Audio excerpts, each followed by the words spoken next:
নারায়ণগঞ্জ মহানগরীর আওতাধীন বন্দর থানা কর্তৃক আয়োজিত আজকের এই ৩১ দফা জনগণের মধ্যে বিতরণের জন্য অনুষ্ঠিত অনুষ্ঠানের সম্মানিত নেতৃবৃন্দ উপস্থিত আছেন।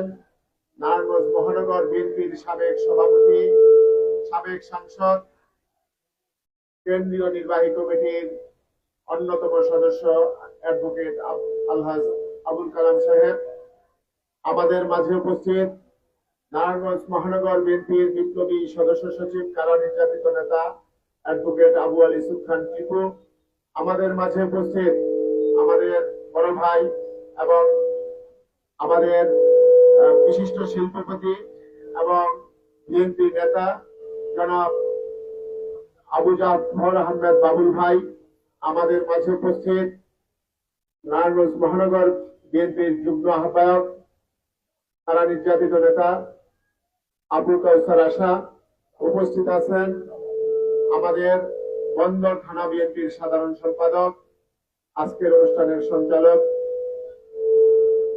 রানা, উপস্থিত আওলাদ ভাই সহ অন্যান্য নেতৃবৃন্দ। বক্তব্য নয়, আমরা আমাদের নেতৃবৃন্দের মুখ থেকে সকল বক্তব্য শুনেছি। ৩১ দফার লিফলেট আমরা বিতরণ করব।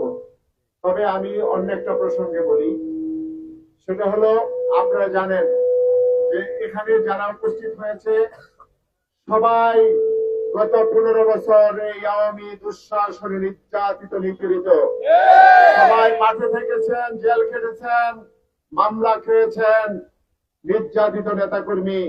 এই নির্যাতিত নেতাকর্মীদের মূল উদ্দেশ্যই ছিল যে বাংলাদেশের যে নির্বাচন হবে সেই নির্বাচনে আমাদের এখানে আমাদের মাঠের নেতা কর্মীদের পক্ষ থেকে কাউকে নমিনেশন দিবে, এটাই আমাদের প্রত্যাশা ছিল।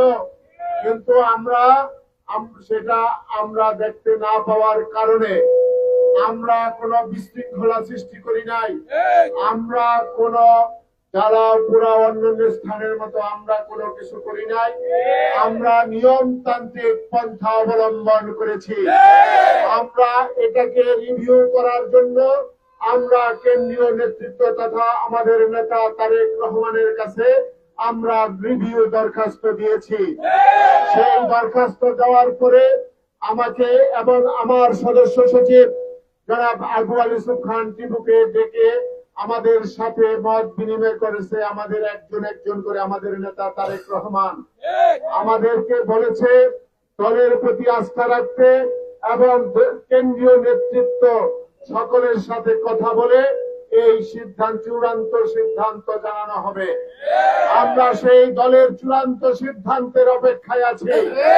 আমরা চূড়ান্ত সিদ্ধান্ত যার পক্ষে আসুক, আমরা চাই আমাদের এই মাঠের যারা নির্যাতিত নিপীড়িত, যারা জেল খেটেছে, জুলুম সহ করেছে, তাদের পক্ষ থেকে এখানে একজনকে নমিনেশন দেওয়া হোক। তারপরেও দল যাকে নমিনেশন দিবে, আমরা ধানের শীষের লোক, আমরা ধানের শীষের পক্ষের লোক, আমরা তারেক রহমানের লোক। আমরা তারেক রহমানের কথা, দলের কথার বাইরে এক চুল পিছপা হব না। আমরা দলের পক্ষে থাকব। তবে আমাদের কেন্দ্রীয় নেতৃত্বকে দলের নিপীড়িত নেতা কর্মীদের মনের ব্যথা বুঝতে হবে, মনে আকুতি বুঝে সিদ্ধান্ত নিবে, এটাই আমাদের প্রত্যাশা। আমরা আর বেশি কিছু বলতে চাই না। আজকে নারায়ণগঞ্জের মানুষ কিন্তু আপনার জাগরণ হয়েছে। এই জাগরণ কিসের? বিএনপির জাগরণ, তারেক রহমানের নেতৃত্বে জাগরণ, ধানের শীষের জাগরণ। সেই জাগরণে আমরা সবাই শরিক। আমরা সবাই ঐক্যবদ্ধ থেকে আমরা চাই এই 4 জনের পক্ষ থেকে যাকে ইচ্ছা নমিনেশন দেওয়া হোক, আমরা একসাথে মিলে আমরা এখানে ঝাঁপিয়ে পড়ব।